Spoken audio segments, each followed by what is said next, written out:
یک مهاجر افغان در ایران با فرستادن ویدیویی به افغانستان اینترنشنال میگوید شماری از مهاجران دیگر در اردوگاه در کرمان ایران در وضعیت بدی نگهداری میشوند. او میگوید مقام‌های ایران آنها را نه رد مرز میکند و نه آزاد.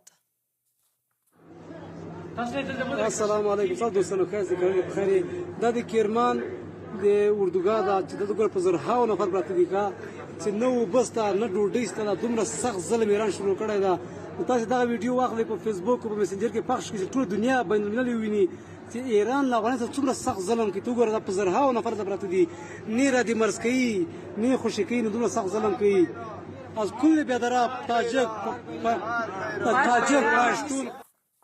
در ویدیوی دیگری که به ما رسیده یک مهاجر میگوید نیروهای انتظامی جمهوری اسلامی شماری از افغانها را در روز عاشورا بازداشت کردند.